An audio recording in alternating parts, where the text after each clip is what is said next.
लोकसभा का चुनाव है। आप अपने वोटा पाके नवी सरकार बनाई। पिछले 30 साल तो अपना सबसे जिला जड़ा है संन्यास कर रहे हैं। 10 साल पहला कांग्रेस का राज है और 10 साल को बीजेपी का राज है। पहला जड़ा 10 साल का कांग्रेस का राज सी, मुख्यमंत्री जरा हरियाणा का भूपेंद्र हुड्डा से उन्हें हमेशा अपने इलाके के नाल भेदभाव किया। अपने ना तक कोई विकास कराया, ना अपने कोई पढ़े लिखे बच्चों को उन्होंने रोजगार दिता। छोटा छोटा रोड तक सीमित सी वो तो बात सोचता ही नहीं। ऐसे करे अपना 10 साल पिछड़ गए सी। बाद के बीजेपी का राज बन गया। बीजेपी का घूटते लूटते राजनीति की झूठ बोली गए, प्रदेश में लुट लिया। भी तो ज्यादा घोटाले किए,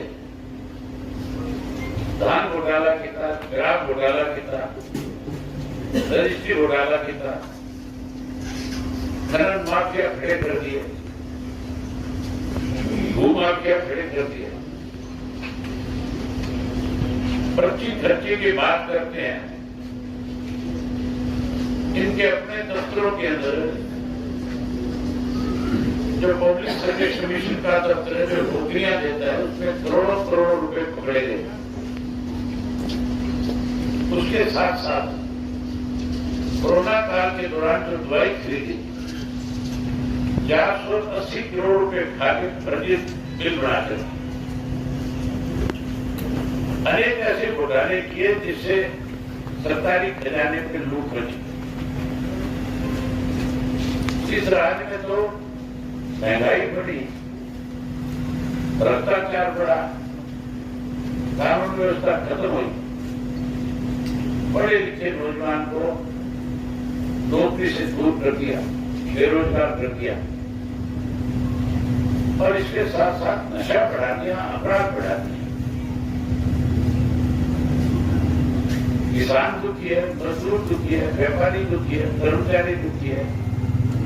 हर कोई सरकार को बदलना चाहता है। आप बदलना चाहते हो कि नहीं बदलना चाहते? इस सरकार को बदलना चाहते हैं। भाजपा को तो पूरे प्रदेश के लोग सत्ता से पार करना चाहते हैं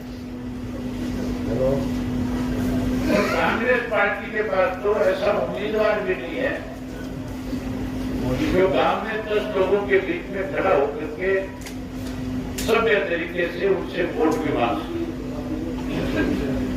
उसको तो बोलने का भी ढंग नहीं है। अगर कहीं जाएगा तो ये कह के वोट नहीं मांगता कि कांग्रेस पार्टी की सरकार बनेगी, हम आपके लिए क्या काम करेंगे। ये भी नहीं बता सकता कि हमारे राज्य में हमने क्या क्या काम किए। वो तो बहुत ही और तरीके से मांगता है। वो तो अपने आप को इंसान की, अपने आप को इंसान भी नहीं मानता, आदमी भी नहीं मानता। वो तो जेब के अंदर फोटो रखता है। गांव में आएगा, गांव में आकर के खड़ा होकर के जेब में से फोटो निकाले, सब लोगों को दिखाएगा ये फोटो देखो। फोटो दिखाएगा लोगों के लिए तो झोटे की फोटो है। तो कहता है मैं मुर्रा नस्ल का झोटा हूं, ये खली झोटा है। कहता है नहीं कहता है। अभी जैसे मान साहब ने बताया आपके सरप्रसाद ने कि किस तरह से वो ये कह करके अपनी बात पीछा कराने का प्रयास करते हैं कि मैं तो मजाक कर रहा था। पर्टिकुलर सिख कम्युनिटी को टारगेट किया कोई पागल आदमी को ये पता नहीं है कि सिख कम्युनिटी का कितना बड़ा बलिदान है इस देश में। इस देश को आजाद कराने में सबसे ज्यादा बड़ी भूमिका अगर किसी कम्युनिटी की है, किसी समुदाय की है, तो उसमें सिखों की सबसे बड़ी इस देश की आजादी में शहादत और बलिदान। सिखों का जो इतिहास है, उसने कितने बलिदान दिए, कैसे अंग्रेजों से लड़े, कैसे उन्होंने उस वक्त का जो इस देश के ऊपर मुगल का राज था, मुगलों के खिलाफ लड़े, ऐसे इस देश को आजाद कराया। शायद बेचारा कभी स्कूल गए हो तो उसको इन बातों की जानकारी हो। ये तो उन लोगों को इनके इतिहास का पता है जिन्होंने इनके इतिहास को पढ़ा या इनके इतिहास को जानने का काम किया। ऐसे लोग जब आपके गांव में वोट मांगने आए तो मैं नौजवान लड़कों से विशेष रूप से कहना चाहता कि आप उनसे पूछो कि आप हमें कैसे बदनाम कर सकते हो, आप हमारे ऊपर कैसे कोई उठा सकते हो। पहले आप अपने परिवार में सुधार करके देख लो कि आपकी खुद की हालत क्या है। जब आप इस बात का विरोध करोगे तो मुझे एहसास होगा कि मैंने कौन सी भाषा का प्रयोग किया। ऐसे लोग अगर गलती से कहीं जुड़ करके चले गए तो मान के चलो प्रदेश को बर्बाद कर देंगे, कर लेंगे कि नहीं कर देंगे।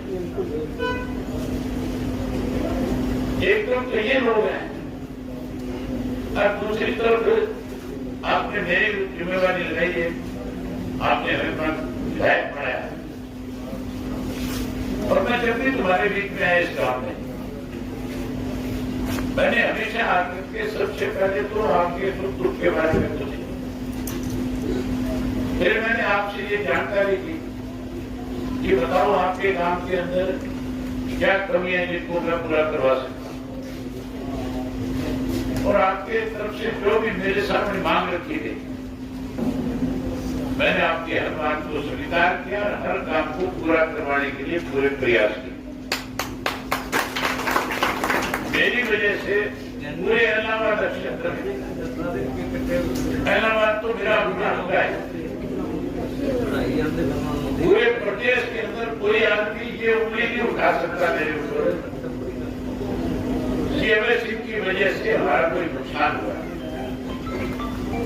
यहाँ पे कोई व्यक्ति इलाहाबाद में ये नहीं कह सकता कि सिंह के विधायक बनने के बाद उन्होंने मेरा कोई नुकसान कर दिया, मेरे खिलाफ वोट को डाल दिया। लेकिन मैंने अपने विरोधी का कोई नुकसान नहीं किया। मैंने एक फैसला किया कि यहाँ दूसरे अपने साथियों की मदद करूंगा और इसका भी दिल जीतने के लिए यहाँ विकास के काम कराऊंगा। मैंने लोगों का दिल जीतने का काम किया, काम कराए नहीं कराए मैंने आपके। और तो तुम्हारी जो लड़ाई है एमएलए की लड़ाई नहीं है। एमएलए मुझे आप लोगों ने 4-5 बार बना दिया और लड़ाई मुख्यमंत्री की है और अपने वक्त प्राय की है। और जो लड़ाई है कांग्रेस के लोग लगातार ये प्रचार कर रहे हैं, खास करके जहां किसानी आंदोलन से जुड़े हुए लोग थे उनके बीच में जाते हैं। मेरे बारे में कहते हैं कि अवैध सिंह तो भाजपा से मिल जाएगा। उस भूपेंद्र सिंह हुड्डा कांग्रेसियों से पूछो कि किसानी के लिए विधानसभा से इस्तीफा किसने दिया। मैं तो अकेला विधायक था और जब किसान आंदोलन चला था तो ना तो उस आंदोलन में भूपेंद्र सिंह हुड्डा ने हिस्सा लिया, ना उसके लड़के दीपेंद्र ने लिया, ना कोई और कांग्रेसी गए। तुम्हारे गांव से तो बहुत सारे लोग गए हुए थे किसान आंदोलन में, देख नहीं रहे थे। आप कोई कांग्रेसी देखा तुमने किसान आंदोलन? और उस आंदोलन में जितना काम मैंने किया, जितनी मदद मैंने करी, किसी भी राजनीतिक आदमी ने इतना बड़ा योगदान नहीं किया। मैंने तो सर्दी का समय था तो कंबल ले जाकर के दिए, टेंट लगा करके दिए, जनरेटर लगा करके दिया। गर्मी का मौसम आया तो मच्छरदानियां दी, पंखे दिए, कूलर लगाए, वाटर कूलर लगाए। और उस वक्त में बीमारी से लोगों को बचाया जा सके इसके लिए दोनों बॉर्डर पे, डिग्री बॉर्डर पे भी, सिंगू बॉर्डर पे भी 40-40 बेड के 2 हॉस्पिटल बना करके दिए। अनेक तरह की बहुत सारी चीजें जहां मेरे से जो डिमांड थी मैंने उसी वक्त उसको पूरा कराया। एक समय ऐसा आया था कि जब उन्होंने मेरे से मांग की तो इस्तीफा दे दिया, तो इस्तीफा देकर उनके बीच में जाके बैठ गया था कि नहीं बैठ गया। तो भाजपा के खिलाफ लड़ाई किसने लड़ी? किसान आंदोलन भाजपा की सरकार के खिलाफ था नहीं था, तो उसके खिलाफ लड़ाई किसने लड़ी? मैंने लड़ी, कांग्रेस ने लड़ी। आप बताओ मुझे लड़ाई किसने लड़ी? मैंने लड़ी या कांग्रेस ने लड़ी? मैं लड़ाई लड़ूं कांग्रेस से क्या बोले बीजेपी के साथ मिल जाएगा? मेरे वजह ये है बीजेपी के साथ कांग्रेस वाले। भूटान को भी एक बात का डर है। 18 साल को 10 साल की सजा भूटान ने षड्यंत्र के तहत कराई थी, नहीं कराई 10 साल की क्या है।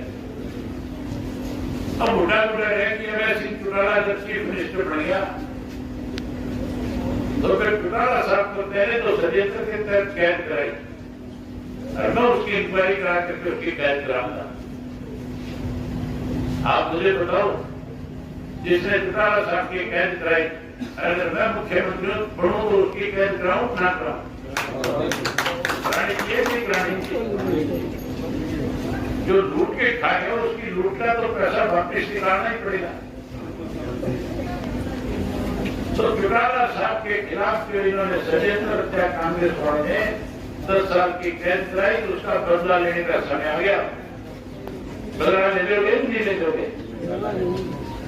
बस बदला दो, अपनी सरकार बनाओ। सरकार बनाने के बाद भाजपा कांग्रेस वालों ने जो इससे प्रदेश उल्टे इन दोनों की तसल्ली कराने का काम करूंगा। उम्मीद करूंगा कि सारी तो मेरा साथ दोगे। एक वोट एनएल के सामने का निशान दबा करके मुझे विधायक बना करके मुख्यमंत्री बनाने का काम करोगे ये काम है। बहुत